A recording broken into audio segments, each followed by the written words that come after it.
लोग कहते हैं सुदामा जी ने छल किया था।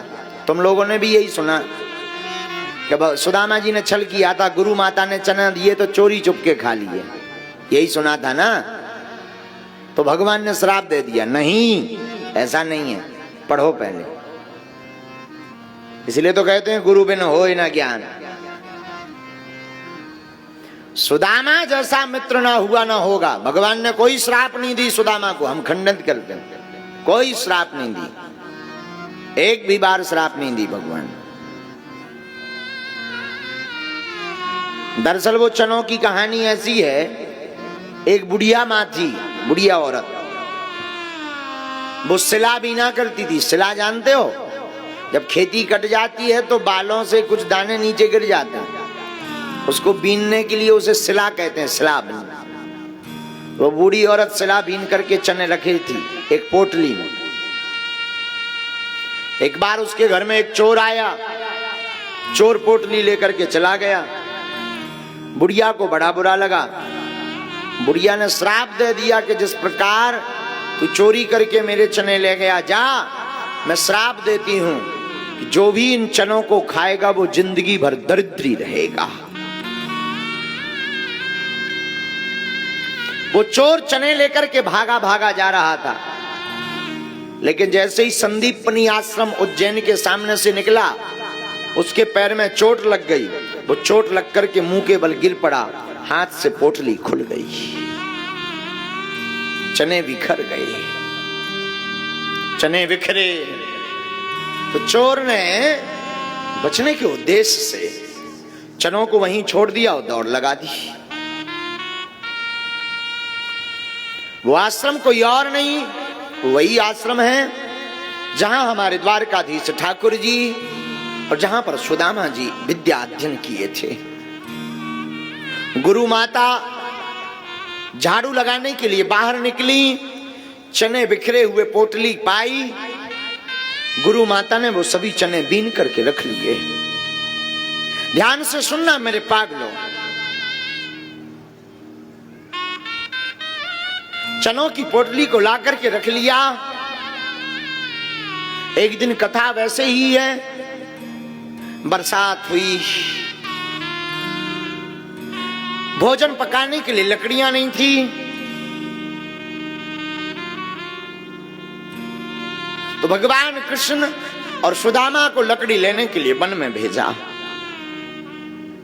गुरु मां ने सोचा घर पे तो बहुत कुछ खाने, गुरु आश्रम में तो बहुत कुछ खिलाने को नहीं है, इन चनों को दे देते हैं, बच्चे चनों को खा करके रह लेंगे, शाम को फिर आकर के भोजन कर लेंगे। वो श्रापित चने जिन पर बुढ़िया श्राप दे चुकी थी कि जो भी इनको खाएंगे वो जीवन भर दरिद्री रहेंगे, श्रापित चने लेकर के भगवान कृष्ण तो थोड़ा आगे निकल गए, सुदामा जी थोड़ा पीछे थे। गुरु मां ने वो पोटली सुदामा जी को दे दी, बेटा तू भी खा लेना, आधा चने का भाग अपने मित्र कन्हैया को दे देना ताकि पेट के लिए कुछ आहार हो जाए। सुदामा ने गुरु मां को धन्यवाद दिया। हाथ में चनों की पोटली लेकर के सुदामा चले। निकले ही थे कि सुदामा ने चनों की पोटली को देखना चाहा कि आखिर चने कितनी मात्रा में है। लेकिन सुदामा ने जब चनों को गौर से देखा, सुदामा कोई साधारण नहीं, भगवान कृष्ण का मित्र साधारण तो हो ही नहीं सकता।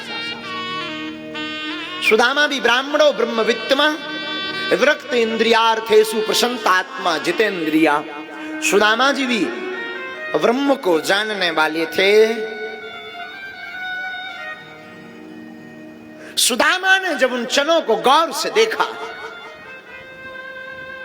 तो सुदामा ने पाया यह चने श्रापित हैं, इनको श्राप लगी है कि जो भी इनको खाएगा वो जीवन भर दरिद्री रहेगा। गुरु मां ने तो आज्ञा दी कि दोनों आधा बांट बांट करके खा लेना, अगर मैं आधा आधा बांट करके खाऊंगा तो आधी जिंदगी मेरे कन्हैया को और आधी जिंदगी मुझे, दोनों को दरिद्रता भोगनी पड़ेगी। फिर मैं मित्र किस काम का? मैं एक काम करता हूं, चोरी चुपके पूरे चने को खा लेता हूं। मेरा कन्हैया राजा बना रहे, मैं भले ही दरिद्र हूं, मुझे कोई दिक्कत नहीं है।